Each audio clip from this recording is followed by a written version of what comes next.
Fanatic here, and tonight I will be reviewing NXT Stand and Deliver 2025. So, without further ado, let's get started. And starting things off with the kickoff match, we had a 4-woman tag team elimination match, and this was good. At first, I really wasn't looking forward to it, but it was fun. Very fast paced, a lot of good moves and spots. So yeah, the women did good work in this match. And yeah, there really isn't much else to be said, but yeah, fun match. And on the main card for the opening match, we had for that NXT North American Championship, the champion Ricky Starks defended his title against Ethan Page. And this was really good.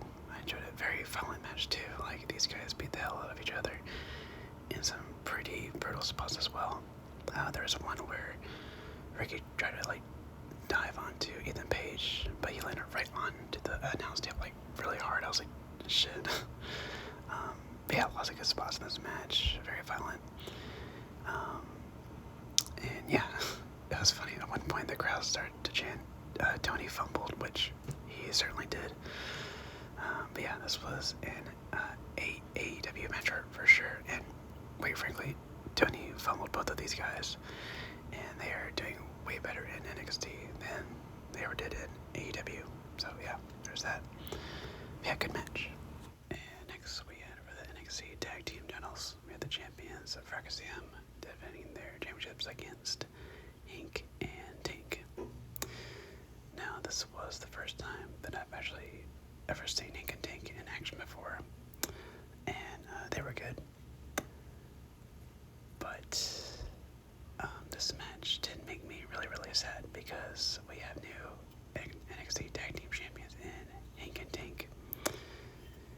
And I kind of have a problem with this because I didn't think that it should be them who should have taken the titles off of Fracasium. I think it should have been Josh Briggs and what's the guy's name from Noah? Yoshiki. Is that it? Yoshiki something? Yeah. I love their last match so much, and I thought they should have gotten a rematch for the tag titles. Although I guess they didn't win it because I'm guessing Yoshiki needs to go back to Noah. But I recently saw a backstage segment where Yoshiki seems like he's going to stay for a little bit longer. I don't know. Maybe that was the case, but again, I don't know. But yeah, Hank and Tank, they were impressive, but yeah, now, granted, I don't watch NXT weekly, so I don't know how over they've been with the crowd or how long they've been on the NXT roster, because I definitely have never seen them before, ever. But yeah, they were good. Oh, and I did say that Fracasium did make their debut on SmackDown this past Friday, so good on them. So I can't be too sad because they had to drop the titles. But if I was booking this match, I would have had Fracasium retain and then just, vacate the titles before they're called up to SmackDown. So, but yeah, good match. And this match had a really crazy spot where I don't know if it was Hank or Tank. I can't tell them apart. But at one point, they dove through the ropes, and he landed right on the announce table, smack on the announce table. I was like, oh my gosh, and the table didn't even break. So yeah, that was a crazy spot. But yeah, good match overall. I enjoyed it. It's very sad that Fracasium aren't tag champions anymore, but they're gonna do great on the main roster for sure. And after that, we had a 6 women's ladder match for the NXT Women's North American Championship, and this was a lot of fun. I highly enjoyed this. I always love a good multi-man or women ladder match, and this was no exception. Yeah, tons of great spots in this match, and I really haven't seen much of Izzy Dame, who was in this match, but she really impressed me. She pulled some really good moves in this match. But in the end, my girl Sol Ruka got the W, and I'm just so happy for her. And she's also a double champion right now. She also is the women's speed champion. So yeah, that's awesome. And she is so talented, very underrated. Well, I guess not as underrated anymore, since a lot of people do like her and know how good she really is. And now she's getting titles, so yeah. she is now rated. I guess that's how you would put it. But yeah, I'm very happy for her. And it was awesome in the end of how she giving the Soul Snatcher. She did it off the ladder, and then she did a double Soul Snatcher, which I think is one of the best finishers in wrestling today. That move is so cool. But yeah, I'm super, super happy for Sol Ruka. And then we had a 6-man tag team match as we had the D'Angelo family versus Dark State.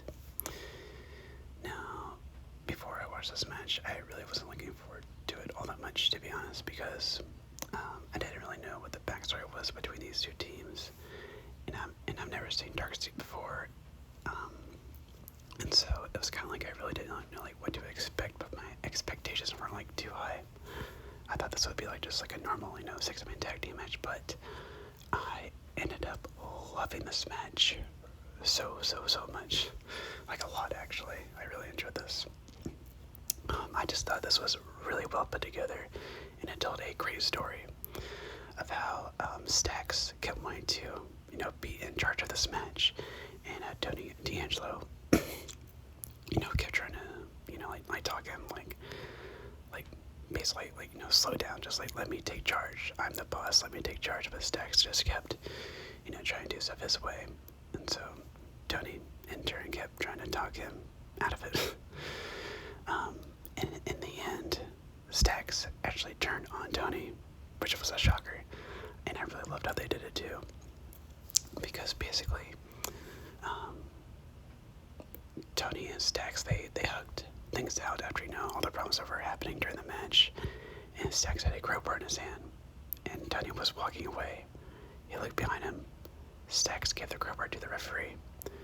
So Tony, he smiled and he kept on walking, and then Stax hit a low blow, a kick right to the nuts to D'Angelo. So I thought that was just perfect, a great heel turn. And Dark State ended up winning. So yeah, now I am really invested into the story. But yeah, great stuff. And the match itself was great. I keep saying they were great, but this was great. I loved it.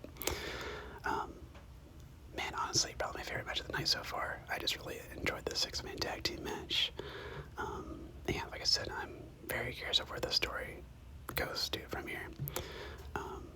And I can't wait for a I can't wait for a match between Stax and Tony now. That's gonna be very, very good.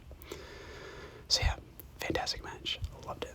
And in the semi-main event, we had for the NXT Women's Championship, and the champion is Stephanie Fakir defending her title against Julia, Jordan Grace, and Jada Parker in a fatal 4-way match. And this was good, really good. I wouldn't say that I love this match as much as I thought I would. To be honest, I do think it would have been a bit better if it was just a triple threat match with Jordan, Julia, and Stephanie. I don't think that Jada was really needed in this match, nor do I think, this might sound a bit harsh, but I didn't think that she really deserved to be in this match. I just don't think that she's ready yet to be like a champion yet, so, or like a, the main women's champion. I think she's still like in that mid-card range. But yeah, the match was still good. I enjoyed it, and I'm glad Stephanie retained, and it's gonna be interesting where she goes from here. I'm expecting a match between her and Julia, because Julia, yeah, I'm pretty sure she is like on her way to be like a definite heel, so that's really good. I'm glad Julia is going into that direction.